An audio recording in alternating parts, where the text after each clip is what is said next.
So, ito na yung ating package. A total of 2,500 from Northside. So, 3 items to.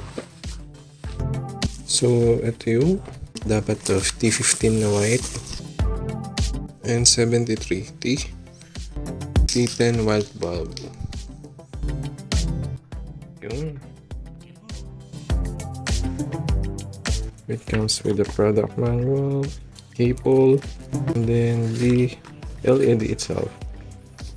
So, H11 siya. Ganito yung itsura ng H11.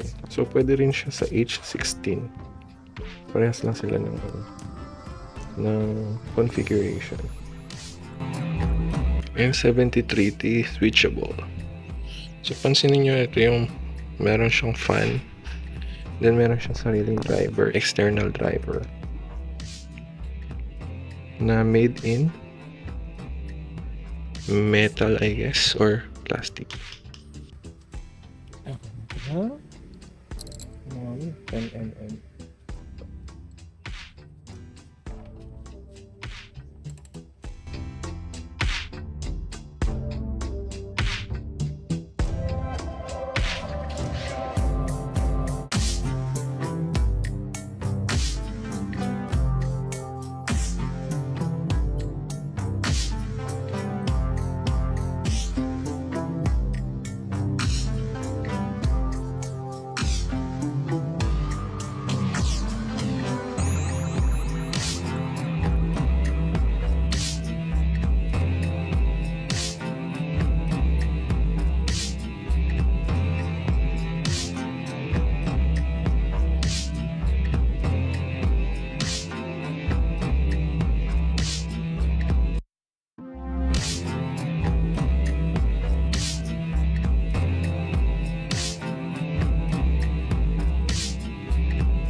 Swertihan pa sa polarity.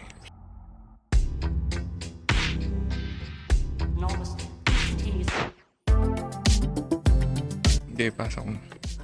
Tapos pa kaliwa. Clockwise.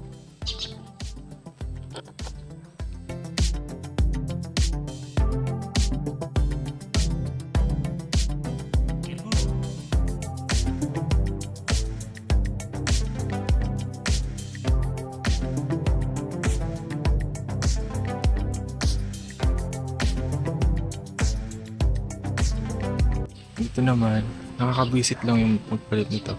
Ito, counterclockwise. Wait. Kailangan mo ng mahabang pasensya at mahabang daliri. So ayan, natanggalan natin.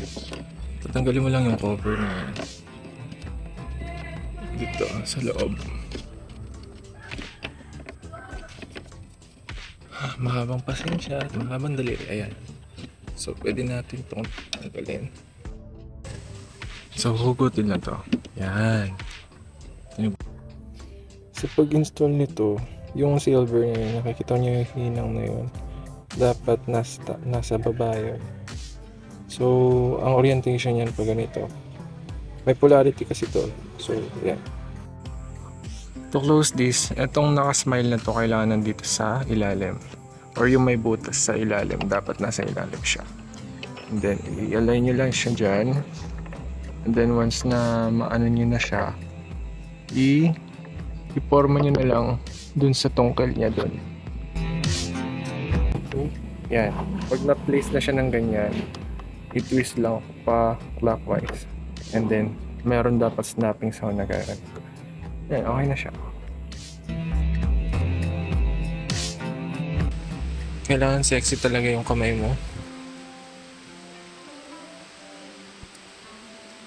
Kaya naman siya. Pwede naman siyang dukutin. So yan, ito ang gagawin natin. So, pipindutin nyo lang yung clip na yan. Then, pahugot. Yan. Okay na siya. Then ito, pa counterclockwise ang T-head. Yan. Then, ito na siya.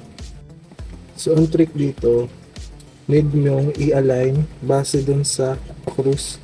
Ayun o, ito, dito. So, ganyan yung pag-align niya. So, kung papasok na pa ganyan.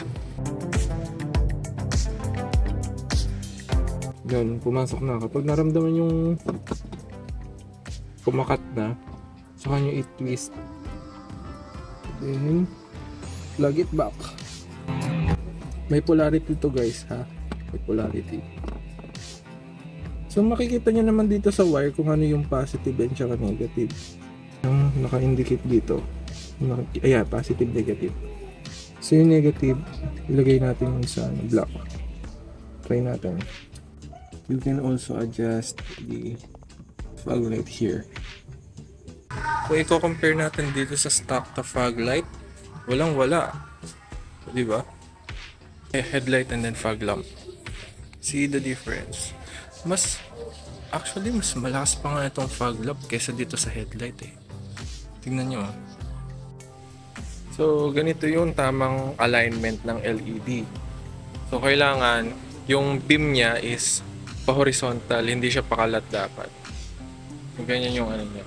So kapag dito sa sa LED bulb dito, ang orientation niya dapat vertically placed. Yan.